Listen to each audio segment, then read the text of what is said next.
Hello friends, ಮತ್ತೊಮ್ಮೆ ತಮಗೆಲ್ಲರಿಗೂ ನನ್ನ ಚಾನಲ್ಗೆ ಸ್ವಾಗತ ಕೋರ್ತಾ ಈ ದಿನ ನಾವು 7ನೇ ತರಗತಿಯ ಗಣಿತ ಪ್ರಕಾಶದಿಂದ 3ನೇ ಚಾಪ್ಟರ್ ಆಗಿರುವಂತಹ ಬಿಂದುವಿನ ಆಚೆಗೆ ಒಂದು ಇಣುಕು ನೋಟದ ಕಂಟಿನ್ಯೂ ವಿಡಿಯೋ ನೋಡೋಣ. ಇಲ್ಲಿಯವರೆಗೆ ನೀವು ನಮ್ಮ ಚಾನಲ್ನ ಸಬ್ಸ್ಕ್ರೈಬ್ ಮಾಡಿಲ್ಲ ಅಂತಂದರೆ ಸಬ್ಸ್ಕ್ರೈಬ್ ಮಾಡಿ, ಲೈಕ್ ಮಾಡಿ, ಶೇರ್ ಮಾಡಿ. ಸೊ ಇಲ್ಲಿವರೆಗೆ ನಾವು ಪೇಜ್ ನಂಬರ್ 65ರವರೆಗೆ ಕಂಪ್ಲೀಟ್ ಮಾಡಿದ್ವಿ. ಇವತ್ತು ನಾವು ಪೇಜ್ ನಂಬರ್ 66ರಿಂದ ಸ್ಟಾರ್ಟ್ ಮಾಡೋಣ. ಸೊ ಬನ್ನಿ. ಏನಪ್ಪ ಅಂತಂದರೆ ದೊಡ್ಡ ಸಂಖ್ಯೆಗಳ ಅಧ್ಯಾಯದಲ್ಲಿ ನಾವು 23 ನೂರುಗಳನ್ನು ಹೇಗೆ ಬರೆಯೋದೆಂದು ಕಲ್ತಿದ್ವಿ. ಫ್ರೆಂಡ್ಸ್, ಇನ್ನೊಂದು ವಿಚಾರ ಏನಪ್ಪ ಅಂತಂದರೆ ವೀಡಿಯೋಸ್ಗಳನ್ನು ಕಂಟಿನ್ಯೂ ಆಗಿ ನನ್ನ ಒಂದು ಪ್ಲೇಲಿಸ್ಟಲ್ಲಿ ಹಾಕಿದ್ದೇನೆ. ಅದನ್ನು ಕಂಟಿನ್ಯೂ ಆಗಿ ನೋಡಿದ್ರೇ ನೀವು ನೆಕ್ಸ್ಟ್ ವೀಡಿಯೋನ ಅರ್ಥ ಮಾಡ್ಕೊಳಕ್ಕೆ ಸಾಧ್ಯ.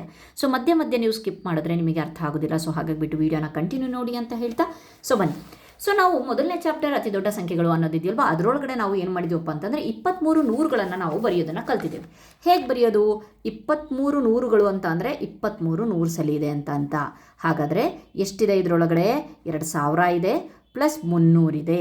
ಹಾಗಂದರೆ 2300 ಇದೆ ಅಂತ ಹೇಳ್ಬಿಟ್ಟು ನಮಗೆ ಆಲ್ರೆಡಿ ಗೊತ್ತುಂಟು. ಬಹಳಷ್ಟು ಮಿನಿ ಕ್ಯಾಲ್ಕುಲೇಟರ್ಸ್ ಅವೆಲ್ಲ ಬಂದಿದ್ವಲ್ವಾ, ಆ ಕ್ಯಾಲ್ಕುಲೇಟರ್ಗಳಲ್ಲಿ ನಾವು ಬಟನ್ಸ್ಗಳನ್ನು ಒತ್ತೋದ್ರ ಮೂಲಕ ಇದನ್ನು ನಾವು ಪಡೆದಿದ್ವಿ. ಸೊ ಗೊತ್ತಿದೆ.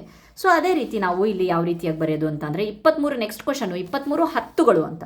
ಇಲ್ಲೂ ಸಹ 23 ಹತ್ತುಗಳು ಅಂತ ಅಂದರೆ 230 ಅಂತ ಹೇಳ್ಬಿಟ್ಟು ಡೈರೆಕ್ಟಾಗೂ ಸಹ ಮಾಡ್ಬೋದು. 230 ಇದನ್ನು ನಾವು ಹೋಗ್ಬಿಟ್ಟು ಯಾವುದ್ರೊಳಗಡೆ ಈ ಒಂದು ಕೋಷ್ಟಕದಲ್ಲಿ ನಾವು ತುಂಬ್ತೇವೆ. 200 ಪ್ಲಸ್ 30 ಇದೆ, 230 ಇದೆ ಅಂತ ಹೇಳ್ಬಿಟ್ಟು 2 ನೂರುಗಳಿದ್ದಾವೆ, 3 ಹತ್ತುಗಳಿದ್ದಾವೆ, ಬಿಡಿಗಳಲ್ಲಿ ಯಾರೂ ಇಲ್ಲ ಅಂತ ಹೇಳ್ಬಿಟ್ಟು ಕೋಷ್ಟಕದಲ್ಲಿ ನಾವು ಬರಿತೀವಿ. ಇಲ್ಲೂ ಸಹ ಇದನ್ನು ಸಹ ಕೋಷ್ಟಕದಲ್ಲಿ ಬರ್ತೀವಿ. ಈಗ ನಾವು ದಶಮಾಂಶ ರೂಪನ್ನ ಕೋಷ್ಟಕದಲ್ಲಿ ಯಾವ ರೀತಿಯಾಗಿ ಬರೆಯೋದು, ಯಾವ ರೀತಿಯಾಗಿ ಅರ್ಥ ಮಾಡ್ಕೊಳೋದು ಅಂತ ನೋಡೋಣ. ಈಗ ನಾವು 234 ಹತ್ತನೇ ಒಂದುಗಳನ್ನು ನೋಡೋಣ. ಇಲ್ಲಿ ಬನ್ನಿ. 234 ಹತ್ತನೇ ಒಂದುಗಳು ಅಂತ ಅಂದರೆ ಇದರ ಅರ್ಥ ಇದಲ್ವಾ. ಸೊ ಇದನ್ನು ಯಾವ ರೀತಿಯಾಗಿ ನಾವು ಡಿವೈಡ್ ಮಾಡ್ತೀವಿ, ಈ ಒಂದು ವೇಯಲ್ಲಿ ಯಾವ ರೀತಿಯಾಗಿ ಡಿವೈಡ್ ಮಾಡ್ತೀವಿ ಅಂತಂದರೆ ಇಲ್ಲೂ ಸಹ 200 ಇದೆ ಪ್ಲಸ್ 30 ಇದೆ ಪ್ಲಸ್ 4 ಇದೆ, ಆದರೆ 10ರ ಭಾಗಗಳಲ್ಲಿದೆ. ಸೊ ಇದನ್ನು ಪ್ರತಿಯೊಂದಕ್ಕೂ ಸಹ ಸಪ್ರೇಟಾಗಿ ಮಾಡಿದ್ರೆ 200 ಪ್ಲಸ್ 10ನೇ 30 ಪ್ಲಸ್ 10ನೇ 4 ಛೇದ ಮಾತ್ರ ಎಲ್ಲರಿಗೂ ಸೇಮ್. ಓಕೆ, ಇಲ್ಲಿ ನಾನು ಇದಕ್ಕೆ ಕ್ಯಾನ್ಸಲ್ ಮಾಡ್ತೀನಿ, 20 ಸಿಕ್ತು. ಇದಕ್ಕೆ ಕ್ಯಾನ್ಸಲ್ ಮಾಡ್ತೇನೆ, 3 ಸಿಕ್ತು. ಇದು ಹಾಗೆ ಉಳಿತು 10ನೇ 4. ಹಾಗಾದರೆ ಎಷ್ಟು ಹತ್ತುಗಳಿದ್ದಾವೆ? 20 ಹತ್ತುಗಳಿದ್ದಾವೆ. ಎಷ್ಟು ಬಿಡಿಗಳಿದ್ದಾವೆ? 3 ಬಿಡಿಗಳಿದ್ದಾವೆ. ಹಾಗಾದರೆ ಎಷ್ಟು 10ನೇ ಒಂದು ಭಾಗ ಇದೆ? 10ನೇ 4 ಇದೆ. ಸೊ ಡೈರೆಕ್ಟಾಗಿ ಬರಿಬೋದು. 10ನೇ ಒಂದುಗಳು ಎಷ್ಟಿದೆ? 4 ಇದೆ. Okay fine. ಹಿಂದಿನ ವಿಡಿಯೋದಲ್ಲಿ ನಾವು ಇದನ್ನು ಯಾವ ರೀತಿಯಾಗಿ ಬರೆಯೋದು ಅಂತ ಹೇಳಿದ್ವಿ. ಸೊ ಇದಕ್ಕೆ ಕರೆಕ್ಟಾಗಿ ಲಾಜಿಕ್ ಇದು. ಆದರೆ ನಿಮ್ಮ ಒಂದು ಟೆಕ್ಸ್ಟ್ ಬುಕ್ಕಲ್ಲಿ ಎಕ್ಸ್ಪ್ಲೇನ್ ಮಾಡಿದ್ದಾರೆ ಸೇಮ್ ಮಾಡಿದ್ದಾರೆ, ಬಟ್ ಇಲ್ಲಿ ಹೊಡೆಯೋದನ್ನು ತೋರಿಸಿಲ್ಲ ನಿಮಗೆ. ಹಾಗಾಗಿಬಿಟ್ಟು ಕನ್ಫ್ಯೂಷನ್ ಆಗಬೇಡಿ. Okay fine. ಹೇಗೆ ಬಂತು ಅನ್ನೋದಕ್ಕೆ ಒಂದು ವ್ಯಾಲಿಡ್ ಆನ್ಸರ್ ಇದೆ ಇಲ್ಲಿ 23.4. ಈ ಪ್ರಮಾಣಗಳನ್ನು ನಾವು ದಶಮಾಂಶ ರೂಪದಲ್ಲಿ ಬರೆಯಿರಿ ಅಂತ ಹೇಳಿಬಿಟ್ಟು ನೆಕ್ಸ್ಟ್ ನಿಮಗೆ ಕೊಟ್ಟಿದ್ದಾರೆ. ಸೊ ಬನ್ನಿ ನೋಡೋಣ. ಇದನ್ನು ಮಾಡಿದ್ರೆ ನಿಮಗೆ ಕರೆಕ್ಟಾಗಿ ಅರ್ಥ ಆಗುತ್ತೆ. ಸೊ ಬನ್ನಿ ನೋಡೋಣ. ಎಷ್ಟಂತೆ? 234 ನೂರನೇ ಒಂದುಗಳಂತೆ. ಬನ್ನಿ ಮಾಡೋಣ. 234 ನೂರನೇ ಒಂದುಗಳು. ಓಕೆ, ಇಲ್ಲಿ ಕ್ವಶನ್ ಬರೀತೇನೆ. 234 ನೂರನೇ ಒಂದುಗಳು ಅಂತ ಅಂದರೆ ಇದು ಕ್ವಶನ್. Okay fine. ಹಾಗಾದರೆ ಮಾಡೋದು ಹೇಗೆ? ಇಲ್ಲಿ ಬನ್ನಿ ನೋಡೋಣ. 234 ನೂರನೇ ಒಂದುಗಳು ಅಂತಂದರೆ ಈ 100 ಇದು 200 ಡೈರೆಕ್ಟಾಗಿ ಬರಿತಾ ಇದ್ದೀನಿ. 130 ಪ್ಲಸ್ 100 4. ಸೊ ಈ 0 ಹೋಯಿತು. ಸೊ ಎಷ್ಟು ಉಳಿತು? 2 ಉಳಿತು. ಈ 0 ಹೋಯಿತು. ಎಷ್ಟು ಉಳಿತು? 10ನೇ 3 ಉಳಿತು. ಸೊ ಇಲ್ಲಂತೂ 0 ಹೊಡೆಯೋಕ್ಕಿಲ್ಲ, 100ನೇ 4. ಸೊ ಹಾಗಾದರೆ ಒಂದು ಬಿಡಿ ಇದೆ, ಬಿಂದು 10ನೇ ಒಂದರಲ್ಲಿ 3 ಇದೆ, 100ರ ಸ್ಥಾನದಲ್ಲಿ 100ನೇ ಒಂದರಲ್ಲಿ 4 ಇದೆ. ಸೊ ಹಾಗಾಗಿ ಆನ್ಸರ್ 2.34. ನಾವು ಯಾವ ರೀತಿಯಾಗಿ ಬರಿತೀವಿ? ಬಿಡಿ 2.34. ಓಕೆ, ಅರ್ಥ ಆಯ್ತು ಅಂದ್ಕೊಂಡಿದ್ದೀನಿ. ನೆಕ್ಸ್ಟ್ 101 ಹತ್ತನೇ ಒಂದುಗಳು. ನೆಕ್ಸ್ಟ್ ಎಷ್ಟಿದೆ? 101 ಹತ್ತನೇ ಒಂದುಗಳು. ಓಕೆ, 101 ಹತ್ತನೇ ಒಂದುಗಳು ಇಷ್ಟೇ ಕೊಟ್ಟಿರೋದವರು. Okay fine. ಇದನ್ನು ಸಹ ಮಾಡೋಣ. 10 100 ಪ್ಲಸ್ ಈ 100 ಇದು ಯಾವ ಸ್ಥಾನದಲ್ಲಿ? 100 ಸ್ಥಾನದಲ್ಲಿದೆ. 10 0 ಪ್ಲಸ್ 10 1. ಓಕೆ, 1 ಉಳಿತು ಹೋಯಿತು. ಸೊ ಎಷ್ಟು ಉಳಿತು? 10 ಉಳಿತು. ಇದಕ್ಕಂತೂ ವ್ಯಾಲ್ಯೂನೇ ಇಲ್ಲ. ಸೊ ನೆಕ್ಸ್ಟ್ ಏನು ಬಂತು? ಓಕೆ, ಇದ್ರ ಬೆಲೆ ಎಷ್ಟು? ಬಿಂದು ಅನ್ನು ಕೊಡಬೇಕಾಗಿತ್ತು. ಇದ್ರ ಬೆಲೆ ಎಷ್ಟು? 1. 10 ಬಿಂದು 1. ಓಕೆ ಬನ್ನಿ ನೋಡೋಣ ಇದನ್ನು ಯಾವ ರೀತಿಯಾಗಿ ಬರೆಯೋದು ಅಂತ ಅಂದರೆ. ಸೊ 10ನೇ 101 ಕೊಟ್ಟಿದ್ರು ಕ್ವಶನ್ನು. ಸೊ ಇದನ್ನು ಎಷ್ಟಿದೆ? 10 ಇದೆ, ಬಿಂದು 1 ಇದೆ. Okay fine. ಈ ರೀತಿಯಾಗಿ ಬರೆದ್ರೆ ಕಂಪ್ಲೀಟಾಗಿ ಅರ್ಥ ಆಗಿದೆ ಅಂದ್ಕೊಂಡಿದ್ದೀನಿ. ಸೊ ಬನ್ನಿ ನೆಕ್ಸ್ಟ್ ನೋಡೋಣ. ಅಳತೆಯ ಮಾನಗಳು. ನೆಕ್ಸ್ಟ್ ಕಾನ್ಸೆಪ್ಟ್ ಬರುತ್ತೆ ಅಳತೆಯ ಮಾನಗಳು, ಯೂನಿಟ್ ಆಫ್ ಮೆಷರ್ಮೆಂಟ್ ಅಂತಲೂ ಹೇಳ್ತಾರೆ. ಉದ್ದದ ಪರಿವರ್ತನೆ. ನಾವು ಕೆಲವು ವರ್ಷಗಳಿಂದ ಉದ್ದವನ್ನು ಅಳತೆಯಲ್ಲಿ ನಾವು ಅಳತೆ ಪಟ್ಟಿಯನ್ನು ಬಳಸ್ತೇವೆ ಅಲ್ವಾ. ಅಳತೆ ಪಟ್ಟಿ ಅಂತ ಅಂದರೆ scale. Okay, let me show, ತೋರಿಸ್ತೀನಿ. ಈ ಅಳತೆ ಪಟ್ಟಿಯನ್ನು ನಾವು ಬಳಸ್ತೇವೆ ಅಲ್ವಾ. ಸೊ 1 ಸೆಂಟಿಮೀಟರ್ ಅಂತ ಅಂದರೆ 10 ಮಿಲಿಮೀಟರ್ಗಳು. ಹೇಗೆ ನೀವು 1 ಸೆಂಟಿಮೀಟರ್ ಅಂತ ಅಂದ್ಕೊಳ್ತಿದ್ದೀರಾ? ಇಲ್ಲಿ ನೋಡಿ, ಇಲ್ಲಿ 0 ಮತ್ತು 1, ಇಲ್ಲಿಗೆ 1 ಸೆಂಟಿಮೀಟರ್ ಆಯಿತು ಅಲ್ವಾ. ನಾನು ಡಾಟ್ ಇಟ್ಟಿದ್ದೀನಿ, ಸೊ ಇಲ್ಲೇ ಮಾಡಿಬಿಡ್ತೀನಿ. ಸೊ ಇದು 1 ಸೆಂಟಿಮೀಟರ್ ಆಯಿತು. ಸೊ ಈ 1 ಸೆಂಟಿಮೀಟರ್ ಮಧ್ಯೆ ಚಿಕ್ಕ ಚಿಕ್ಕ ಗೆರೆಗಳನ್ನು ನೀವು ನೋಡ್ಬೋದು ಮಕ್ಕಳ. ಸೊ ಚಿಕ್ಕ ಗೆರೆಗಳು ಎಷ್ಟು ಗೆರೆಗಳಿದ್ದಾವೆ ಕೌಂಟ್ ಮಾಡಿ? 10 ಗೆರೆಗಳಿದ್ದಾವೆ. ಹಾಗಾದರೆ ಆ 10 ಗೆರೆಗಳು ಏನು? ಅದು ಮಿಲಿಮೀಟರ್ಗಳು. ಇದು 1 ಸೆಂಟಿಮೀಟರ್, ಇದು 2 ಸೆಂಟಿಮೀಟರ್, ಇದು 3 ಸೆಂಟಿಮೀಟರ್, ಇದು 4 ಸೆಂಟಿಮೀಟರ್, ಇದು 5, ಹೀಗೆ ಕಂಟಿನ್ಯೂ ಆಗುತ್ತೆ ಸೆಂಟಿಮೀಟರ್. ಅದೇ ಒಳಗಡೆ ಚಿಕ್ಕ ಗೆರೆಗಳಿದಾವಲ್ಲ ಅದು ಮಿಲಿಮೀಟರ್ಗಳು. ಹಾಗಾದರೆ ಎಷ್ಟು ಮಿಲಿಮೀಟರ್ಗಳಿದೆ? 1 ಸೆಂಟಿಮೀಟರ್ ಒಳಗಡೆ 10 ಮಿಲಿಮೀಟರ್ ಇದೆ. ಅದನ್ನೇ ಹೇಳಿರೋದವರು. 1 ಸೆಂಟಿಮೀಟರ್ = 10 ಮಿಲಿಮೀಟರ್. ಈಗಾಗಲೇ ತಿಳಿದಿದೆ ಅಂತ ಕೊಟ್ಟಿದ್ದಾರೆ. ತಿಳಿದಿಲ್ಲ ಅಂತ ಅಂದರೆ ನೀವು ತಿಳ್ಕೊಡ್ರಿ. 1 ಮಿಲಿಮೀಟರ್ ಅಂತ ಅಂದರೆ ಎಷ್ಟು ಸೆಂಟಿಮೀಟರ್? ಈಗ ನಾವು ದೊಡ್ಡ ಅಳತೆಯಿಂದ ಚಿಕ್ಕ ಸೆಂಟಿಮೀಟರ್ ತೊಗೊಂಡ್ವಿ. 1 ಸೆಂಟಿಮೀಟರ್ ಅಂದರೆ 10 ಮಿಲಿಮೀಟರ್. ಅದೇ 1 ಮಿಲಿಮೀಟರ್ ಅಂತ ಅಂದರೆ ಎಷ್ಟು ಸೆಂಟಿಮೀಟರ್? ಸೊ ಈಗ ನಾವು 1 ಮಿಲಿಮೀಟರ್, ಈಗ ಚಿಕ್ಕದ್ರಿಂದ ನಾವು ದೊಡ್ಡ ಸೆಂಟಿಮೀಟರ್ಗೆ ಹೋದಾಗ 10ನೇ 1 ಸೆಂಟಿಮೀಟರ್, 10ರಲ್ಲಿ 1 ಭಾಗ ಅಂತ ಹೇಳ್ಬೋದು. ಓಕೆ, 1 ಸೆಂಟಿಮೀಟರ್ನ 10ನೇ 1 ಭಾಗ ಅಂತ ಹೇಳ್ಬೋದು. ಸೊ ನಾವು ಆಲ್ರೆಡಿ ಸ್ಕೇಲಲ್ಲಿ ಚುಕ್ಕೆಗಳ ಚಿಕ್ಕ ಗೆರೆಗಳ ಹಾಕಿ ನಾವು ಆ ಕಾನ್ಸೆಪ್ಟನ್ನು ಅರ್ಥ ಆಗಿದೆ. ಹಾಗಾದರೆ 5 ಮಿಲಿಮೀಟರ್ ಅಂತ ಅಂದರೆ ಎಷ್ಟು ಸೆಂಟಿಮೀಟರ್? 5 ಮಿಲಿಮೀಟರ್ ಅಂತ ಅಂದರೆ ಫಸ್ಟು ನೋಡ್ಕೊಳ್ಳಿ, 5 ಮಿಲಿಮೀಟರ್ ಅಂತ ಅಂದರೆ ಎಷ್ಟು ಸೆಂಟಿಮೀಟರ್? ಸೊ ಯಾವ ರೀತಿಯಾಗಿ ಬರೀತೀರಾ? 5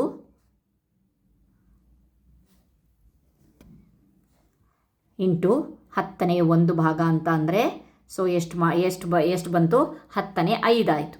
10ನೇ 5 ಅಂತ ಅಂದರೆ 0.5 ಆಯಿತು. 0.5 ಸೆಂಟಿಮೀಟರ್ಗಳು. ಸೊ ಇದನ್ನು ನೀವು ಹೇಗೆ ತೊಗೊಂಡ್ರೆ 0.5 ಅಂತ ಹೇಳಿಬಿಟ್ಟು ನೀವು ಕೇಳಿದ್ರಿ. ಯಾಕಂತಂದರೆ ನಮ್ಮ ಮಕ್ಕಳಿಗೆ ಭಾಳ ಕನ್ಫ್ಯೂಷನ್ ಆಗ್ತಿತ್ತು. ಬಟ್ ನಾನೊಂದು ಸಿಂಪಲ್ ಆಗಿರುವಂಥ ಟ್ರಿಕ್ಕನ್ನು ಹೇಳ್ಕೊಟ್ಟಿದ್ದಕ್ಕೆ ಅವ್ರು ಈಸಿಯಾಗಿ ಮಾಡ್ತಾರೆ. 10ನೇ 5 ಅಂತ ಅಂದರೆ ಸಿಂಪಲ್ ಆಗಿ ಅರ್ಥ ಮಾಡ್ಕೊಳಕ್ಕೋಸ್ಕರ ಇದನ್ನು ಹೇಳ್ತಾ ಇರೋದು ಮಕ್ಕಳ. ಸೊ ಎಷ್ಟು ಸೊನ್ನೆಗಳಿದ್ದಾವೆ? 1 ಸೊನ್ನೆಗಳಿದೆ. 1 ಸೊನ್ನೆ ಇದೆ ಅಂತ ಅಂದರೆ ಈ ಬಿಂದುವಿನ ಪಕ್ಕ 1 ಜಾಗ ಖಾಲಿ ಇದೆ ಅಂತ ಹೇಳಿಬಿಟ್ಟು. 1 ಸೊನ್ನೆ ಅಂದರೆ 1 ಜಾಗ. 2 ಸೊನ್ನೆ ಇದ್ದರೆ 2 ಜಾಗ ಖಾಲಿ ಇದೆ. ಸೊ ಇಲ್ಲಿ ಎಷ್ಟಿದೆ? 1 ಇದೆ. ಆ 5ಅನ್ನು ಇಲ್ಲಿ ತುಂಬಿ, ಈ ಕಡೆ ಪ್ರತಿಶತಕ್ಕೆ ಏನೂ ಇಲ್ಲ ಅಲ್ವಾ, ಹಾಗಾಗಿಬಿಟ್ಟು 0 ಅಂತ 0.5. ಈ 0ನ ಬರೆದಿರೋದು ಅಲ್ಲ. ಸೊ ಇಲ್ಲಿ ಒಂದು ಪ್ಲೇಸ್ ಇದೆ ಅಂತ ಹೇಳಿಬಿಟ್ಟು ತೋರಿಸ್ತಾ ಇರೋದು. 10 ಅಂತ ಅಂದರೆ 1 0 ಇದ್ದರೆ 1 ಪ್ಲೇಸ್. ಓಕೆ, ಹಾಗಾದರೆ ಸೊ ನೋಡೋಣ. ಈಗ ನಾನು ಸುಮ್ಮನೆ ಟೆಸ್ಟ್ ಮಾಡೋಕ್ಕೆ ಹೇಳ್ತೀನಿ. 100ನೇ 5 ಇತ್ತು. ಈಗ ಹೇಗೆ ಬರೀತೀರಾ? ಸೊ ನಾನು ಹೇಳಿರೋ ಹಾಗೆ 2 ಸೀಟ್ಗಳಿದ್ದಾವೆ ಅಥವಾ 2 ಪ್ಲೇಸ್ ಇದ್ದಾವೆ. 2 0 2 ಪ್ಲೇಸ್. ಓಕೆ, ಯಾವತ್ತು ಈ ಕಡೆಯಿಂದ ತುಂಬ್ಕೊಂಡು ಹೋಗ್ತೇವೆ. 5 ಇದೆ, ಈ 5ಅನ್ನು ತುಂಬ್ಕೊಳ್ತೇವೆ. ನೆಕ್ಸ್ಟ್ ಯಾವ ಸಂಖ್ಯೆನೂ ಇಲ್ಲ, ಹಾಗಾಗಿಬಿಟ್ಟು 0 ತುಂಬ್ತೇವೆ. ಓಕೆ, ಈ ಬಿಂದು ಪಕ್ಕ ಏನಾದರೂ ಓದಲೇಬೇಕು. ಬರೀ ಬಿಂದು 0.5 ಅಂತ ಓದೋಕ್ಕಾಗಲ್ಲಲ್ವಾ. ಸೊ ಹಾಗಾಗಿಬಿಟ್ಟು ನಾವು 0.05. ಸೊ ಅದೇ ರೀತಿ ಇನ್ನೊಂದು ನಂಬರ್ ಕೊಡ್ತೇನೆ. 100ನೇ 15 ಅಂತ ಕೊಡ್ತೇನೆ. ಈಗ ಅದೇ ಕಾನ್ಸೆಪ್ಟು, 2 ಪ್ಲೇಸಸ್ ಇದೆ. ಸೊ ಇದನ್ನು ತುಂಬ್ಕೊಳ್ತೀನಿ. 5ಅನ್ನು ಫಸ್ಟ್ ಈ ಕಡೆ ತುಂಬ್ಕೊಳ್ತೀನಿ. ಅದ್ರ ಪಕ್ಕ ಇದೆ, ಹಾಗಾಗಿಬಿಟ್ಟು 1 ಬರದೆ. ಸೊ 0.15. ಓಕೆ, ಈಗ ನೋಡೋಣ. 10ನೇ 12 ಬರೀತೀನಿ. ಈಗಲೂ ಅದೇ ಕಾನ್ಸೆಪ್ಟು, ಒಂದೇ ಪ್ಲೇಸ್ ಇರೋದು. ಆ ಒಂದೇ ಪ್ಲೇಸಲ್ಲಿ ಯಾರನ್ನು ತುಂಬೋದು? 2ಅನ್ನು ತುಂಬೋದು ಫಸ್ಟು ಇಲ್ಲಿ. ಸೊ ಇನ್ನೊಂದು ಇಲ್ಲ ಅಲ್ವಾ. ಸೊ ಇಲ್ಲಿ 1ಅನ್ನು ಮುಂದೆ ದೂಡಬೇಕು. ಇಲ್ಲ ಅಲ್ವಾ, ಈ 1ಅನ್ನು ಇರೋಕ್ಕೆ ಇಲ್ಲಿ ಜಾಗ ಇಲ್ಲ ಅಲ್ವಾ. ಸೊ ಹಾಗಾಗಿಬಿಟ್ಟು ಪಾಯಿಂಟಿನ ಈ ಕಡೆ ಇದು ಮಾಡಿದ್ರೆ ಅದು 1.2. ಸೊ ಇದನ್ನು ನೀವು ಈಸಿಯಾಗಿ ಬರೆಯೋಕ್ಕಷ್ಟೇ ಹೇಳ್ಕೊಡ್ತಾ ಇರೋದು. ಸೊ ಅದರ ಅರ್ಥ ಇಲ್ಲಿ ಕೊಟ್ಟಿದ್ದಾರೆ. ಇಲ್ಲಿ ಅರ್ಥವನ್ನು ಕರೆಕ್ಟಾಗಿ ಅರ್ಥ ಮಾಡ್ಕೊಳ್ಳಿ. 12 ಮಿಲಿಮೀಟರ್ ಅಂತ ಅಂದರೆ 10 ಮಿಲಿಮೀಟರ್ ಇದೆ. 12 ಮಿಲಿಮೀಟರ್ ಅಂತ ಅಂದರೆ ಕಂಪ್ಲೀಟಾಗಿ ಇದರೊಳಗಡೆ 10 ಮಿಲಿಮೀಟರ್ ಇದೆ. ಅದ್ರ ಜೊತೆಗೆ 2 ಸಪ್ರೇಟ್ ಇದೆ. 10 ಮಿಲಿಮೀಟರ್ನ ನಾನು 1 ಅಂತ ತೊಗೊಳ್ತೀನಿ. 10ನೇ 10 ಅಂತ ಅಂದರೆ 1 ಅಲ್ವಾ, ಪ್ಲಸ್ 10ನೇ 2, ಹಾಗಾಗಿಬಿಟ್ಟು 1.2. ಇದು ಅರ್ಥ. ಇದು ಇದರ ಅರ್ಥ. ಕರೆಕ್ಟಾಗಿ ಅರ್ಥ ಮಾಡ್ಕೊಳ್ಳಿ. ಸೊ ಬೇಗ ಎಕ್ಸಾಮ್ಸ್ಗಳಲ್ಲಿ ಮಾಡಬೇಕು ಅಂತ ಅಂದರೆ ಇದನ್ನು ನೀವು ಈ ರೀತಿಯಾಗಿ ಅರ್ಥ ಆದ ಮೇಲೆ ಈ ರೀತಿಯಾದಂತಹ ಒಂದು ಟ್ರಿಕ್ಕನ್ನು ಯೂಸ್ ಮಾಡಿಕೊಂಡು ಮಾಡ್ಬೋದು. ಬಟ್ ಇದು ಆ್ಯಕ್ಚುಲಿ ಕರೆಕ್ಟಾಗಿರುವಂಥ ಅರ್ಥ. Okay fine. ನೆಕ್ಸ್ಟ್ ಸೊ ಆಮೇಲೆ ಇದೇ ರೀತಿ ಇನ್ನೊಂದು ಬೇಕಾದರೆ ಹೇಳ್ತೀನಿ. 100ನೇ 5 ಅಂತ ಕೊಡ್ತೀನಿ. ಸೊ ಇದರೊಳಗಡೆ 100 ಇದೆಯಲ್ವಾ, ಸೊ 100ನೇ 100 ಇದೆ ಅಂದರೆ ಇದರ ಅರ್ಥ ಒಂದಿದೆ, ಪ್ಲಸ್ ಉಳಿದಿದ್ದೆಷ್ಟು 105. ಓಕೆ, 100ನೇ 100 ಒಂದಿದೆ. ಓಕೆ, ನೆಕ್ಸ್ಟ್ ಪಾಯಿಂಟ್ ಇಟ್ಟೆ, 10ನೇ 1ರಲ್ಲಿ ಯಾರಿಲ್ಲ, 100ನೇ 5ರಲ್ಲಿ ಇದೆ 1.05. ಓಕೆ, ಇದು ಅರ್ಥ ಕರೆಕ್ಟಾಗಿ ಮಾಡ್ಬೋದು. Okay, next. ಸೊ ಅದನ್ನೇ ಇವರು 12 ಮಿಲಿಮೀಟರ್ ಅಂದರೆ ಎಷ್ಟು ಅಂತ ಹೇಳಿಬಿಟ್ಟು ಕೊಟ್ಟಿದ್ದಾರೆ. 1.2 ಸೆಂಟಿಮೀಟರ್ ಆಯಿತು. 5.6 ಸೆಂಟಿಮೀಟರ್ ಅಂದರೆ ಎಷ್ಟು ಮಿಲಿಮೀಟರ್? ಪ್ರತಿ ಸೆಂಟಿಮೀಟರ್ ಅಂದರೆ 10 ಮಿಲಿಮೀಟರ್ ಆಗಿರೋದ್ರಿಂದ 5.6 ಸೆಂಟಿಮೀಟರ್ ಅಂತ ಅಂದರೆ ಕಂಪ್ಲೀಟಾಗಿ ಈ ಕಡೆ ಇರೋದು ಪೂರ್ಣ ಅಲ್ವಾ, 5 ಸೆಂಟಿಮೀಟರ್ ಇದೆ, 0.6 ಮಿಲಿಮೀಟರ್ ಇದೆ ಅಂತ ಹೇಳಿಬಿಟ್ರು ಇದರ ಅರ್ಥ. ಓಕೆ, ಹಾಗಾದರೆ ಮುಂದಿನ ಖಾಲಿ ಜಾಗಗಳನ್ನು ನಾವು ಭರ್ತಿ ಮಾಡಬೇಕಂತೆ. ಸೊ ಬನ್ನಿ ಭರ್ತಿ ಮಾಡೋಣ. ಏನಂತ ಹೇಳಿಬಿಟ್ಟು 12 ಮಿಲಿಮೀಟರ್ ಅಂತ ಅಂದರೆ 1 ಸೆಂಟಿಮೀಟರ್, 56 ಅಂದರೆ 5.6 ಸೆಂಟಿಮೀಟರ್. ಹಾಗಾದರೆ 70 ಅಂತ ಅಂದರೆ ಎಷ್ಟು? 7.0 ಅಂತ ಅಂದರೆ ಒಂದೇ, 7 ಸೆಂಟಿಮೀಟರ್ ಅಂತ ಅಂದ್ರೂ ಒಂದೇ. ಓಕೆ, ಸೊ 0.0 ಆದಮೇಲೆ ಅದಕ್ಕೇನು ಸೊನ್ನೆಗಳಿಗೇನು ಬೆಲೆ ಇಲ್ಲಲ್ವಾ, ಹಾಗಾಗಿಬಿಟ್ಟು 7 ಸೆಂಟಿಮೀಟರ್. ಹಾಗಾದರೆ 0.9 ಸೆಂಟಿಮೀಟರ್ ಇದೆ, ಅದನ್ನು ಮಿಲಿಮೀಟರ್ ಮಾಡಬೇಕಲ್ವಾ. ಸೊ ನೆನಪಿರಲಿ ಏನಂತ ಹೇಳಿ, ಸೆಂಟಿಮೀಟರಿಂದ ಮಿಲಿಮೀಟರಿಗೆ ಬರಬೇಕು ಅಂತ ಅಂದರೆ ನಾವು ಇಂಟು 10 ಮಾಡ್ತೇವೆ. Okay, fine. ಇಲ್ಲಿ ಬನ್ನಿ ನೋಡೋಣ. ಸೆಂಟಿಮೀಟರಿಂದ ಮಿಲಿಮೀಟರಿಗೆ ಮಾಡಿದಾಗ ಎಷ್ಟಾಯಿತು ಆನ್ಸರ್? 9 ಸೆಂಟಿಮೀಟರ್ ಆಯಿತು. 9 ಮಿಲಿಮೀಟರ್. 0.9 ಸೆಂಟಿಮೀಟರ್ ಇದೆ. ಓಕೆ, ಸೆಂಟಿಮೀಟರೇ ಇದು. ಯಾಕೆಂತಂದರೆ 0.9 ಅಂತಂದರೆ ಇದನ್ನು ನಾವು ಮಿಲಿಮೀಟರಲ್ಲಿ ಇರೋದ್ರಿಂದ ಇದು ಸೆಂಟಿಮೀಟರೇ. Okay, fine. ನೆಕ್ಸ್ಟ್ 134 ಮಿಲಿಮೀಟರ್ ಇದೆ, ಇದರೊಳಗಡೆ ಏನಾಯಿತು? 13.4 ಸೆಂಟಿಮೀಟರ್ ಆಯಿತು.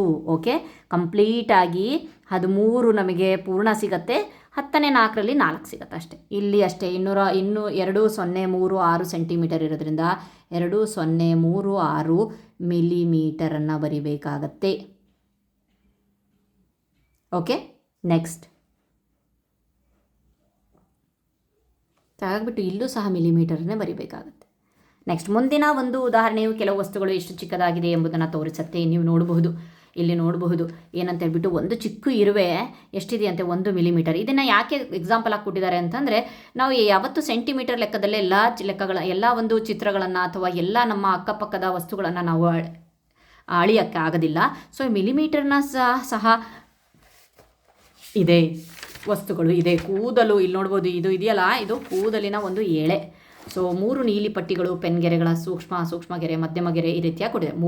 ಮಾನವನ ಕೂದಲು 0.1 mm ದಪ್ಪ ಆಗಿರತ್ತಂತೆ. ವೃತ್ತಪತ್ರಿಕೆ ನ್ಯೂಸ್ ಪೇಪರ್ನ ದಪ್ಪ ಇಷ್ಟಿದೆಯಂತೆ.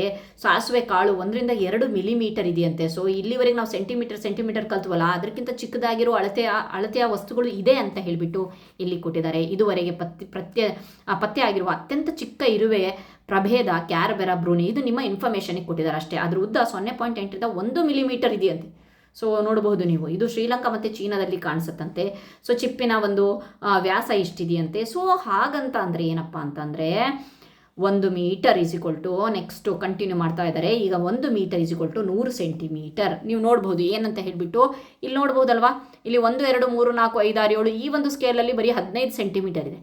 ನಾವು 100 ಸೆಂಟಿಮೀಟರ್ನ ಸ್ಕೇಲ್ ತೊಗೊಳ್ತೀವಿ ಅಂದ್ಕೊಳ್ಳಿ, ದೊಡ್ಡ ಸ್ಕೇಲ್ ತೊಗೊಳ್ತೀವಿ, ಅಥವಾ ಒಂದು ಬಟ್ಟೆನ ಅಳಿಯೋ ಒಂದು ಮೀಟ್ರ್ ಬಟ್ಟೆ ಇರುತ್ತಲ್ವ, ಆ ಬಟ್ಟೆಯನ್ನು ತೊಗೊಂಡ್ರೆ ಅದರೊಳಗಡೆ 100 ಕರೆಕ್ಟಾಗಿ ಕಾಣಿಸುತ್ತೆ. 100 ಈ ರೀತಿಯ 100 ಸೆಂಟಿಮೀಟರ್ಗಳು ತೊಗೊಂಡ್ರೆ ಅಲ್ಲಿಗೆ ನಮಗೆ 1 ಮೀಟರ್ ಸಿಗತ್ತೆ.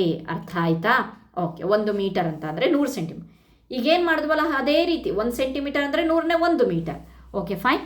ಹಾಗಾದರೆ ಇಲ್ಲೂ ಸಹ ಬಂತು ಯಾವ ರೀತಿಯಾಗಿ 15 ಸೆಂಟಿಮೀಟರ್ ಅಂತ ಅಂದರೆ 100ನೇ 15, ಇಲ್ಲಿ ಛೇದಗಳಲ್ಲಿ 100ನೇ ಬರುತ್ತೆ. ಸೊ ಡಿವೈಡ್ ಮಾಡಿದ್ದಾರೆ 100ನೇ 10 ಮೀಟರ್, 100ನೇ 5 ಮೀಟರ್, 100ನೇ 10 ಅಂತಂದರೆ ಇಲ್ಲಿ 0ಗೆ 0 ಹೋಗುತ್ತೆ, 100ನೇ 1 ಮೀಟರು. ಸೊ 10ನೇ 1, ಯಾಕಂತಂದರೆ 10ನೇ 1 ಬೇಕು, 100ನೇ 1 ಸಹ ನಮಗೆ ಬೇಕಲ್ವಾ, ಹಾಗಾಗಿಬಿಟ್ಟು ಮೆನ್ಷನ್ ಮಾಡೋಕ್ಕೋಸ್ಕರ ಇದನ್ನು ಒಂದು ಎಕ್ಸ್ಪ್ಲನೇಷನ್ ಮಾಡಿದ್ದಾರೆ. ಸೊ ಅರ್ಥ ಆಗಿದೆ ಅಂದ್ಕೊಂಡಿದ್ದೀನಿ. ಸೊ ಅರ್ಥ ಆಗಿಲ್ಲ ಅಂತಂದರೆ ಇನ್ನೊಂದ್ಸಲಿ ಬೇರೆ ಒಂದು ಎಕ್ಸಾಂಪಲ್ ತೊಗೊಂಡು ಮಾಡ್ತಾರೆ. Okay, fine. 20 ಸೆಂಟಿಮೀಟರ್, 20 ಬೇಡ 22 ಸೆಂಟಿಮೀಟರ್ ತೊಗೊಳ್ತೇನೆ. ಸೊ ಇದನ್ನು ಯಾವ ರೀತಿಯಾಗಿ ನಾವು ಮೀಟರಲ್ಲಿ ಹೇಳಬೇಕು. ಓಕೆ, 100ನೇ 22 ಸೆಂಟಿಮೀಟರ್. ಓಕೆ, 100ನೇ 22ರಲ್ಲಿ 100ನೇ 20 ಇದೆ, 100ನೇ 2 ಇದೆ. ನೆಕ್ಸ್ಟ್ ಹಿಂದಿನ ಒಂದು ವೀಡಿಯೋದಲ್ಲಿ ಹೇಳಿದ್ವಲ್ವಾ, ಸೊ ಹಾಗೆ ಇಲ್ಲಿ 0ಗೆ 0 ಹೋಯಿತು. ಹಾಗಾದರೆ 10ನೇ 2 ಉಳಿತು, ಪ್ಲಸ್ 100ನೇ 2, ಇಲ್ಲಂತೂ 0 ಹೋಗೋಕ್ಕೆ ಯಾವುದೂ ಇಲ್ಲ, ಹಾಗಾಗ್ಬಿಟ್ಟು 100ನೇ. ಸೊ ಪಾಯಿಂಟ್ ಆದಮೇಲೆ ಇಲ್ಲಿ ಯಾರೂ ಇಲ್ಲ, 0 ಪಾಯಿಂಟ್. ಸೊ 10ನೇ 1ರಲ್ಲಿ ಯಾರಿದ್ದಾರೆ, 2 ಇದ್ದಾರೆ. 100ನೇ 1ರಲ್ಲಿ ಯಾರಿದ್ದಾರೆ, 2 ಇದ್ದಾರೆ. 0.22. ಓಕೆ ಫೈನ್, ಇದು ಇದರ ಅರ್ಥ. ನೆಕ್ಸ್ಟ್ ಮುಂದಿನ ಖಾಲಿ ಜಾಗವನ್ನು ನಾವು ಭರ್ತಿ ಮಾಡೋಣ ಅಂತ ಹೇಳಿಬಿಟ್ಟು ಕೊಟ್ಟಿದ್ದಾರೆ. ಓಕೆ, ಭರ್ತಿ ಮಾಡೋಣ ಬನ್ನಿ. 36 ಸೆಂಟಿಮೀಟರ್ ಇದೆ. ಓಕೆ, 36 ಸೆಂಟಿಮೀಟರ್ ಅಂತ ಅಂದರೆ 100ನೇ 36 ಅಂತ ಅಂದರೆ 0.36 ಮೀಟರ್. Okay fine. 50 ಸೆಂಟಿಮೀಟರ್ ಅಂತ ಅಂದರೆ 100ನೇ 50 ಹೇಗೆ ಬಂತು ಅಂತ ಅಂದರೆ 0 ಇದಾಯಿತು, 0.5. 10ನೇ 5 ಅಲ್ವಾ, 0.5 ಮೀಟರ್. ನೆಕ್ಸ್ಟ್ ಇದನ್ನು 0.89 ಅಂದ ತಕ್ಷಣ ಇದನ್ನೇನು ಮಾಡ್ತೀವಿ ನಾವು, 8-9 ಸೆಂಟಿಮೀಟರ್. ಇದು ಮೀಟ್ರಲ್ಲಿದೆ, ಸೆಂಟಿಮೀಟರ್. ಓಕೆ, 4 ಸೆಂಟಿಮೀಟರ್ ಅಂತ ಅಂದರೆ ಮತ್ತೆ 100ನೇ 4, 0.04 ಮೀಟರ್. ಓಕೆ, ನಾವು ಇದನ್ನು ಕರೆಕ್ಟಾಗಿ ಮೀಟರ್ ಸೆಂಟಿಮೀಟರಲ್ಲಿ ಕರೆಕ್ಟಾಗಿ ಮಾಡಬೇಕು. 100ನೇ 325 ಅಂತ ಇದೆ, ಅಂದರೆ 300 ಇದೆ, 3 ಕಂಪ್ಲೀಟಾಗಿದೆ, ಉಳಿದಿದ್ದು 2 5 ಬರೆದು ಬಿಡೋಣ, ಮೀಟರ್. ಓಕೆ, ನೆಕ್ಸ್ಟ್ 2.07 ಅಂತಂದರೆ 207 ಸೆಂಟಿಮೀಟರ್. Okay fine. ಹಾಗಾದರೆ ಒಂದು ಮೀಟರ್ಗೆ ಎಷ್ಟು ಮಿಲಿಮೀಟರ್? ಈಗ ನಾವು ಮೀಟ್ರಿಂದ ಮತ್ತೆ ಮಿಲಿಮೀಟರ್ ವಾಪಸ್ ಹಿಂದಕ್ಕೆ ಹೋಗ್ತಾ ಇದ್ದೀವಿ. 1 ಮಿಲಿಮೀಟರ್ ಅಂತ ಅಂದರೆ 1000. ನಮಗೆ ಗೊತ್ತುಂಟು 1 ಮಿಲಿಮೀಟರ್ ಈಸ್ ಈಕ್ವಲ್ ಟು ಎಷ್ಟು ಸೆಂಟಿಮೀಟರ್ ಅಂತ ಗೊತ್ತು, 10ನೇ 1 ಸೆಂಟಿಮೀಟರ್ ಅಂತ ಗೊತ್ತು. ಹಾಗಾದರೆ ನಾವು ಇನ್ನು ಮೀಟರ್ಗೆ ಹೋದಾಗ 1 × 10 ಇದ್ರದ್ದು 1 ಮೀಟರ್ ಅಂತ ಅಂದರೆ 100 ಸೆಂಟಿಮೀಟರ್ ಅಲ್ವಾ. ಸೊ ಹಾಗಾಗಿಬಿಟ್ಟು ಇದನ್ನು ಮಾಡಿದಾಗ 1/1000 ಆಯಿತು, 1/1000 ಮೀಟರ್ ಆಯಿತು. ಯಾವ ರೀತಿಯಾಗಿ 1000 ಬಂತು ಅಂತ ಹೇಳ್ಬಿಟ್ಟು ಗೊತ್ತಾಯ್ತಲ್ವಾ, ಅದಕ್ಕೆ. ಸೊ ನೆಕ್ಸ್ಟ್ ಇಲ್ಲಿ ಪ್ರಕೃತಿಯಲ್ಲಿ ಸಣ್ಣ ವಸ್ತುಗಳ ಬಗ್ಗೆ ಇನ್ನೂ ಆಸಕ್ತಿದಾಯಕ ಅಂಶಗಳಿದೆ. ಏನೇನಿದೆಯಂತೆ? ಹಕ್ಕಿಯ ಮೊಟ್ಟೆ ಸಾಮಾನ್ಯವಾಗಿ 1.3 ಸೆಂಟಿಮೀಟರ್ ಉದ್ದ ಇದೆಯಂತೆ. ಅಗಲ 0.9 ಸೆಂಟಿಮೀಟರ್ ಅಗಲ ಇದೆ. ಅದೇ ಫಿಲಿಪೈನ್ ಗೋಬಿ ಅದು ಸುಮಾರು 0.9 ಸೆಂಟಿಮೀಟರ್ ಉದ್ದ ಇದೆಯಂತೆ. ಫಿಲಿಪೈನ್ಸ್ ಇತರೆ ಆಗ್ನೇಯ ದೇಶದಲ್ಲಿ ಸಿಗತ್ತಂತೆ. ಸೊ ಅತ್ಯಂತ ಚಿಕ್ಕ ಜೆಲ್ಲಿ ಫಿಶ್ ಇದೆಯಲ್ಲ, ಇರುಕಂಜಿ, ಇದರ ಬೆಲ್ ಗಾತ್ರ 0.5ರಿಂದ 2.5 ಸೆಂಟಿಮೀಟರ್ ಇದೆಯಂತೆ. ಕೆಲವೊಂದು ಇನ್ಫಾರ್ಮೇಷನ್ ಕೊಟ್ಟಿದ್ದಾರೆ. ಸೊ ನಾವು ನಮ್ಮ ಬರೀ ಸೆಂಟಿಮೀಟರ್ ಲೆಕ್ಕದಲ್ಲಿ ನೋಡಬೇಡಿ, ದೊಡ್ಡ ವಸ್ತುಗಳನ್ನು ನೋಡಬೇಡಿ, ಸ್ವಲ್ಪ ಚಿಕ್ಕ ವಸ್ತುಗಳನ್ನು ಸಹ ನೋಡಿ ಅಂತ ಹೇಳಿಬಿಟ್ಟು ಸೊ ಈ ಒಂದು ಇನ್ಫಾರ್ಮೇಷನನ್ನು ಓದ್ಕೊಳ್ಳಿ. ಸೊ ನೆಕ್ಸ್ಟ್ ಬರೋಣ ನಾವು ತೂಕದ ಪರಿವರ್ತನೆ. ಸೊ ತೂಕದ ಪರಿವರ್ತನೆಯನ್ನು ನೋಡೋಣ. ಸೊ ಅದೇ ರೀತಿ ಇಲ್ಲಿ ತೂಕವನ್ನು ನೋಡಿದಾಗ ಎಷ್ಟಿದೆ ಕಿಲೋಗ್ರಾಮ್ಗಳನ್ನು ಕೆ ಜಿಯಲ್ಲಿ ಗಮನಿಸಿ. 1 ಕಿಲೋಗ್ರಾಮ್ = 1000 ಗ್ರಾಮ್. ಹಾಗಾದರೆ 1 ಗ್ರಾಮ್ ಎಷ್ಟಾಯಿತು? 1000ನೇ 1 ಕೆ ಜಿ. 1000ನೇ 1 ಕೆ ಜಿ ಯಾವ ರೀತಿಯಾಗಿ ಬರೀತೀರಾ? 0. ಇಲ್ಲಿ 3 ಸೊನ್ನೆಗಳಿದಾವಲೆ, 001 ಕೆ ಜಿ. Okay fine. ಹಾಗಾದರೆ ಇದನ್ನು ಹೇಳಿದ್ನಲ್ಲ ನಾನು ಆ ರೀತಿ. ಸೊ ಅರ್ಥ ಮಾಡಿಕೊಂಡು ಈ ರೀತಿಯಾಗಿ ಬನ್ನಿ. ಎಂತಂತಂದರೆ 3 ಸ್ಥಾನಗಳಿದ್ದಾವೆ, 3 ಸ್ಥಾನಗಳನ್ನು ಕೊಡು. 5 ಗ್ರಾಮ್ ಅಂತ ಅಂದರೆ ಎಷ್ಟು ಕಿಲೋಗ್ರಾಮ್? ಸೊ ಬನ್ನಿ ನೋಡೋಣ. 5 ಗ್ರಾಮ್ ಅಂತ ಅಂದರೆ ಎಷ್ಟು ಕಿಲೋಗ್ರಾಮ್? ಅಂದರೆ 5/1000. ಓಕೆ, ಸೊ ಬನ್ನಿ ನೋಡೋಣ. 5/1 2 3. ಸೊ ನಾನು ಇದನ್ನು ಹಿಂದಿನ ವಿಡಿಯೋದಲ್ಲಿ ಹೇಳಿದ್ದೆ. 3 ಸೀಟ್ ಇದ್ದಾವೆ. ಈಸಿಯಾಗಿ ಕಾನ್ಸೆಪ್ಟ್ ಅರ್ಥ ಆಗಿದೆ ನಿಮಗೆ, ಹಾಗಾಗಿಬಿಟ್ಟು ಹೇಳ್ತಾ ಇರೋದು. 0. ಈ ಒಂದು ಫಸ್ಟು ಲಾಸ್ಟ್ ಸ್ಥಾನದಿಂದ ತುಂಬ್ಕೊಂಡು ಹೋಗೋಣ. 5 ಮತ್ತು ಯಾವ ಸಂಖ್ಯೆನೂ ಇಲ್ಲ, ಹಾಗಾಗಿಬಿಟ್ಟು 0.005. ಓಕೆ, ನೆಕ್ಸ್ಟ್ 10 ಗ್ರಾಮ್ ಅಂತ ಅಂದರೆ ಎಷ್ಟು ಕಿಲೋಗ್ರಾಮ್ಗಳು? ಸೊ ಬನ್ನಿ, 10 ಗ್ರಾಮ್ ಅಂತ ಅಂದರೆ ಎಷ್ಟು ಕಿಲೋಗ್ರಾಮ್? ಸೊ ಇಲ್ಲಿ ಮಾಡಿ ತೋರಿಸ್ತೇನೆ. 10 ಗ್ರಾಮ್ 1000ನೇ 10, ಈ 0 ಹೋಯಿತು, 100ನೇ 1 ಆಯಿತು. 100ನೇ 1 ಅಂತ ಅಂದರೆ 0.2 ಪ್ಲೇಸ್ ಇದೆ, 1 K G. 0.010 K G. Okay, next ಇದನ್ನು ಯಾವ ರೀತಿಯಾಗಿ ಪ್ರತಿ ಗ್ರಾಮ್ 1 ಕಿಲೋಗ್ರಾಮ್ನ 1000ನ 1 ಭಾಗ ಆಗಿರೋದ್ರಿಂದ ಪ್ರತಿಯೊಂದನ್ನು ಸಹ ಓಪನ್ ಮಾಡಿದ್ದಾರೆ. ಸೊ ಹಿಂದೆ ಮಾಡಿದ್ವಲ್ಲ ಅದೇ ರೀತಿ 1200, 1050, 1004. ಓಕೆ, ಇದನ್ನು ಹೊಡೆದ್ರೆ ಬೇಕಾದರೆ ಎಕ್ಸ್ಪ್ಲೇನ್ ಮಾಡಬೇಕು ಅಂತಂದರೆ ಮಾಡಿಕೊಡ್ತೀನಿ. 254 ಗ್ರಾಮ್ ಈಸ್ ಈಕ್ವಲ್ ಟು ನಾವು 1254 ಕೆ ಜಿ ಅಂತ ಹೇಳ್ತೀವಿ ಅಲ್ವಾ. ಸೊ ಯಾವ ರೀತಿಯಾಗಿ ಎಕ್ಸ್ಪ್ಯಾಂಡ್ ಮಾಡ್ತೀರಾ? 1000 ಅಂತೂ ಸೇಮ್ ಆಗುತ್ತೆ. ಇದು 200 ಸ್ಥಾನದಲ್ಲಿದೆ. ಪ್ಲಸ್ 1000ನೇ 50 ಪ್ಲಸ್ 1000ನೇ 4. ಈ 0ಗೆ 0 ಆಯಿತು, ಈ 0ಗೆ 0 ಆಯಿತು, ಉಳಿದಿದ್ದೆಷ್ಟು? 10ನೇ 2 ಪ್ಲಸ್ ಈ 0ಗೆ 0 ಆಯಿತು, 100ನೇ 5 ಪ್ಲಸ್ ಇಲ್ಲಂತೂ ಏನೂ ಉಳಿಲಿಲ್ಲ, 1000ನೇ 4. ಸೊ ನಮಗೆ ಪಾಯಿಂಟ್ ಆದಮೇಲೆ ಈ ಕಡೆ ಅಂತೂ ಯಾರೂ ಇಲ್ಲ, ಕಟ್ಬಿಡೋಣ 0. ಸೊ ಪಾಯಿಂಟ್ ಆದಮೇಲೆ 10ನೇ 1 ಅಲ್ವಾ, 10ನೇ 1 ಜಾಗದಲ್ಲಿ 2 ಇದೆ. ನೂರನೇ ಒಂದು ಜಾಗದಲ್ಲಿ 5 ಇದೆ. ಸೊ 1000ನೇ ಒಂದು ಜಾಗದಲ್ಲಿ 4 ಇದೆ. ಸೊ ಆನ್ಸರ್ ಎಷ್ಟು? 0.254 kg. ಸೊ ಅದನ್ನೇ ಅವರು ಇಲ್ಲಿ ಬರ್ತಿದ್ದಾರೆ. Okay fine. ಹಾಗಾದರೆ ನಾವು ನೆಕ್ಸ್ಟು ಈ ಒಂದು ಇದನ್ನು ಮಾಡೋಣ.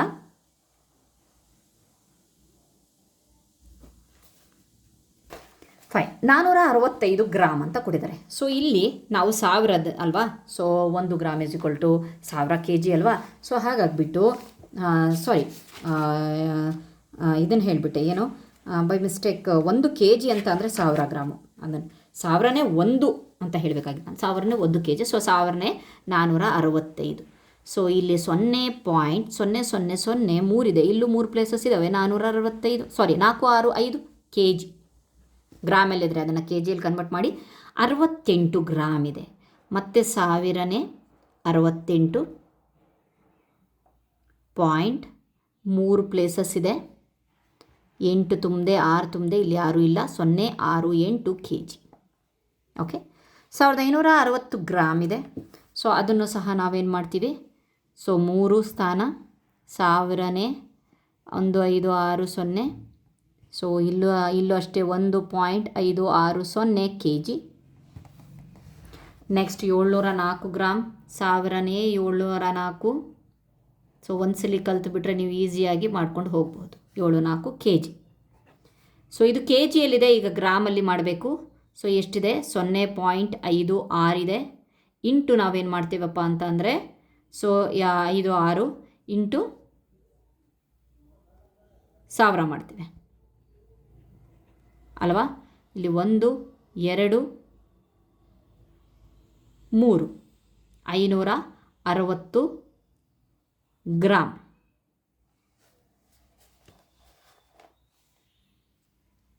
ಓಕೆ. ನೆಕ್ಸ್ಟು ಇಲ್ಲಿ ನೋಡೋಣ. 2.5 ಡಿವೈಡೆಡ್ ಬೈ 2.5 kg ಇದೆ.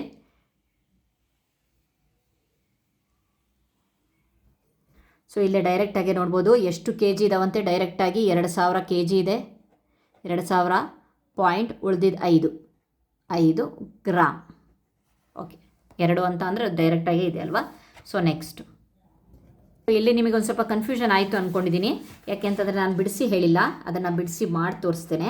0.56 ಇದೆಯಲ್ವಾ, ಇದನ್ನು ನಾವು 56 kg ಇದೆ. ಇದನ್ನು ನಾವೇನು ಮಾಡ್ತೀವಪ್ಪ ಅಂತಂದರೆ, ಈ ಪಾಯಿಂಟನ್ನು ತೆಗಿಯೋಕ್ಕೋಸ್ಕರ ಎಷ್ಟು ಮನೆ ಹೋಗಬೇಕು? 1 2 ಹಾಗಿಬಿಟ್ಟು 100ರಿಂದ ಗುಣಿಸ್ತೇವೆ. ಬಟ್ ನಾವು ಕೆ ಜಿಯನ್ನು ಮಾಡಬೇಕು ಅಂತ ಅಂದರೆ, ಗ್ರಾಮಲ್ಲಿ ಮಾಡಬೇಕು ಅಂತಂದರೆ ಇಂಟು 1000 ಮಾಡಬೇಕು. ಯಾಕೆ ಅಂತಂದರೆ 1 kg = 1000 ಗ್ರಾಮ್ ಅಲ್ವಾ. ಈ 2 ಹೋಯಿತು. ಸೊ 56 ಪಾಯಿಂಟ್ ಇಂಟು 10 ಅಂತ ಅಂದರೆ 560. ಸೊ ಬಂತು. ಓಕೆ ಫೈನ್, ಎಕ್ಸ್ಪ್ಲೇನ್ ಮಾಡಿದ್ದೇನೆ. ನೆಕ್ಸ್ಟ್ ಮುಂದಿನ ಚಿತ್ರದಲ್ಲಿ ಅಕ್ಕಿಯ ಬೇರೆ ಬೇರೆ ಪ್ರಮಾಣವನ್ನು ಗಮನಿಸಿ. ಸೊ ಇಲ್ಲೂ ಅಷ್ಟೇ ಚಿಕ್ಕ ಪ್ರಮಾಣದಲ್ಲಿ ಯಾವ ರೀತಿಯಾಗಿ ಕಂಟಿನ್ಯೂ ಆಗಿದೆ ಅಂತ ಹೇಳಿಬಿಟ್ಟು ತೋರಿಸಿದ್ದಾರೆ. ಸೊ ಇಲ್ಲಿಯವರೆಗೆ ನಾವು ಎಷ್ಟು ಕನ್ವರ್ಷನ್ಸ್ಗಳನ್ನು ನೋಡಿದ್ವಿ. ಮಿಲಿಮೀಟರಿಂದ ಸೆಂಟಿಮೀಟರ್ನ ನೋಡಿದ್ವಿ, ಮೀಟರಿಂದ ಸೆಂಟಿಮೀಟರ್ ನೋಡಿದ್ವಿ, ಮೀಟರಿಂದ ಮಿಲಿಮೀಟರ್ ನೋಡಿದ್ವಿ. ನೆಕ್ಸ್ಟು ಗ್ರಾಮಿಂದ ಕಿಲೋಗ್ರಾಮನ್ನು ಸಹ ನೋಡಿದ್ವಿ ಅಲ್ವಾ. ಸೊ ಬನ್ನಿ ನೆಕ್ಸ್ಟ್ ವಿಡಿಯೋದಲ್ಲಿ ನಾವು ನೆಕ್ಸ್ಟ್ ಪಾರ್ಟನ್ನು ನೋಡೋಣಂತೆ, ರೂಪಾಯಿ ಪೈಸೆ ಪರಿವರ್ತನೆ. Thank you friends.